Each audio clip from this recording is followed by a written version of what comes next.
insanlar tərəfindən gələn qorxu var da bizə. Mən indi demirəm təbiətdə ildırım çaxdı, biz qorxduq, bu başqa bir qorxudur. Amma məsələn insanlar tərəfindən gələn qorxu var. Bu insanlar gələn tərəfindən qorxu, mən əgər deyim ki, indi bu dəqiqə mən işıqlı bir həyat yaşayıram, digəri bir qaranlıq bir həyat yaşayır. Və o həyatı yaşamasa, mənə qorxunu yaşada bilmir axı. Mən onu görmürəm. Düzdür? Onda demək olar ki, hər bir insan, yəni müxtəlif doğuluşlarında, belə deyim də, reinkarnasiyalarında fərqli-fərqli xüsusiyyətli insanlar olur. Ki o həm belə pis adam olmalıdır, həm belə olmalıdır, həm belə olmalıdır. Bütün etapları keçməlidir. Hə, yer üzündə bütün mərhələni təmsil edən insanlar var. Amma bizə həm də hədəf göstərilir ki, peyğəmbərlərin örnəyində, müdriklərin örnəyində, müqəddəslərin örnəyində ki, bax bu adamlar yolun sonundadılar. Siz əslində ora doğru gəlməlisiniz.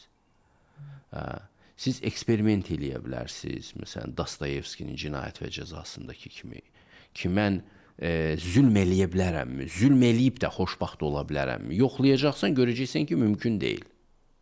Ona görə məsələn, Quran az qala hər səhifəsində deyir ki, bir yoxlayın, bir özünüz yoxlamamışdan əvvəl bir başqalarının həyatından soruşun, bir kənar sivilizasiyaların, şəhərlərin, ümmətlərin həyatı ilə, tarixi ilə maraqlanın ki, görün nə ilə başladılar, nə ilə qutardılar. Vacib deyil, hər bataqlığa özünüz girəsiz. Bir dərs götürün. Bu sizə çox önəmlidir. Biləsiniz ki, bura nəzarətsiz zona deyil yerüzü. Yarpaq belə Allahın izni olmadan düşmür. Əsas mesaj buradır. Bura nəzarətsiz zona deyil. Buranın Allahı var və buranın qanunları var. O da ədalət qanunudur. Canlı varlıqlara zərər verməməyə çalışın. Kömək eləyin, bu zaman sizə də kömək eləyəcəklər. Sevin də onları. Pillələrdə yüksəlin. Sevmək də qalsın hələ, sevməyə qədər hələ yolları var. Hələlik zərər verməyin. Əvvəlcə qorxun zərər verməkdən. Çünki cəzası toxuna bilər. Sonra siz özünüzü müalicə etdikcə ürəyiniz aktivləşəcək. Onda sevginin də nə olduğunu hiss edəcəksiniz. Amma insan elə naşükür, nankör, zalım bir durumdadır ki, ona bu yolu gəlmək lazımdır. Əvvəlcə onun ürəyi yumşalmalıdır xeyir əməllərlə. Şükür eləməyə öyrənməlidir ki, ürəyi yumşalsın. İnsana elə gəlir ki, o uduzmuş bir durumdadır. Bu nədir? Bir sonlu bir bədən içərisindədir. Qeyri-müəyyən bir dünyaya düşübdür. Vysotskinin bir mahnısı vardı. Вдоль дороги лес густой с бабами ягами, а в конце дороги той плаха с топорами deyir. Elə bir yoldur ki, həyat. Bunun kənarında deyir, qaranlıq bir meşə var, içərisində də küpə girən qarılar var. Sonunda da bir balta ilə kötük gözləyir səni, yəni ölüm gözləyir. Bu qorxunun ifadəsidir də, bu poeziyada, bu mahnıda.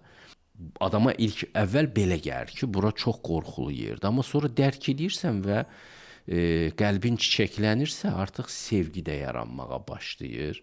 O qorxuları dəf etdikcə, sən müsbət qəhrəman olmağa çalışdıqca, buna nail olduqca, ürəyin də aram tapır, hüzur tapır. Allaha sığındıqca ürəyin o qorxulardan müalicə olunur, o cahil qorxulardan müalicə olunur. Allaha da sevgin də artır, amma eyni zamanda bilirsən ki, o elə bir məqamdır ki, zarafat eləmək olmaz. Bir ayağı sağa sola eləyərsən, şah damarını qopardar və ya məsəl üçün səni rahat bir cəzalandıra bilər. Yəni, bu mənada Allahdan həmişə qorxacaqsan, o mənada ki, həqiqətdən azad deyilsən sən burada. Sənə azadlıq verilib həqiqəti seçmək üçün. Amma əslində dərk eləyəndə başa düşürsən ki, sənin başqa seçimin yox imiş. Sənin səadətin də bu imiş. Seçimlər illüziyadır, seçim yoxdur. Amma seçim kimi görünür.